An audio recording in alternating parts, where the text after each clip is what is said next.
अस्सलाम वालेकुम। मैं हूं डॉक्टर मदर इकबाल। आज एक नई वीडियो के साथ आपकी खिदमत में पेश हाजिर हूं। आज जो मेरी वीडियो का उन्वान है वो मैं रमज़ान, जिस तरह आप जानते हैं कि आज पहला रोज़ा है, तो इस सिलसिले में हम आज आपको ऐसा टिप्स बताऊंगा जिससे आपको रोज़े में प्यास की शिद्दत जो है वो बहुत ही कम लगेगी।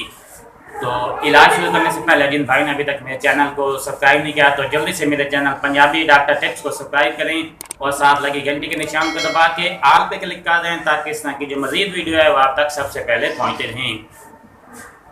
सबसे पहले तो आप भाइयों को मैं रमज़ान की आमद मुबारक हो। आज जिस तरह गर्मी की शिद्दत भी आप देख रहे हैं ऐसा ऐसा दिन ब दिन बढ़ती जा रही है, तो इस सिलसिले में मैं रमज़ान के जो रोज़े हैं वो रखना काफ़ी ज़्यादा मुश्किल होता है गर्मियों में। तो काफ़ी क्योंकि गर्मी में भूख की शिद्दत तो बंदा जो है वो बर्दाश्त कर सकता है, लेकिन प्यास की जो शिद्दत है वो इतना आसानी से बर्दाश्त नहीं की जा सकती। तो आज इस सिलसिले में मैं आपको कुछ टिप्स बताऊँगा जो सहरी में सिर्फ आप उसे इस्तेमाल करते हुए आप अपनी प्यास की शिद्दत जो है उसे कम कर सकेंगे।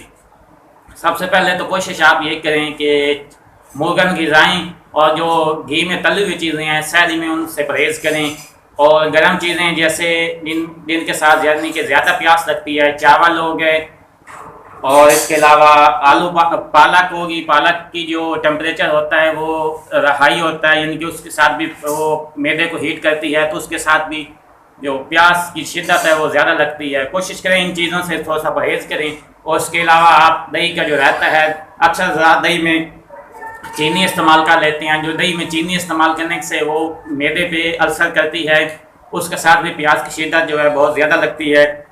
आप कोशिश करें कि दही के अंदर नमक इस्तेमाल करके पानी उसमें डाल के उसकी लस्सी वगैरह बना के वो पिएँ, उसके साथ भी आपको उसकी जो प्याज की शिद्दत है वो कम लगेगी।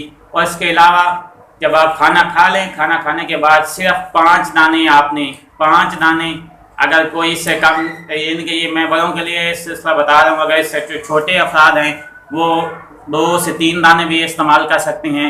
सिर्फ 5 दाने आप अगर इलायची के खा लेंगे तो उससे मैं गारंटी के साथ कहता हूँ इंशाल्लाह आपको इख्तियारी तक आपकी जो प्यास की शिद्दत है वो नहीं लगेगी। इसके साथ प्यास की जो शिद्दत है वो कमी आ जाती है, क्योंकि इलायची की से जो होती है वो ठंडी होती है, वो आपके मैदे को ठंडा रखेगी और आपकी प्यास की शिद्दत भी कम रखेगी। उम्मीद करता हूँ कि आपको ये मेरी वीडियो अच्छी लगी होगी। अगर अच्छी लगी है तो जल्दी से मेरे चैनल को सब्सक्राइब भी करें और साथ लगी घंटे के निशान पर भी दबा दें।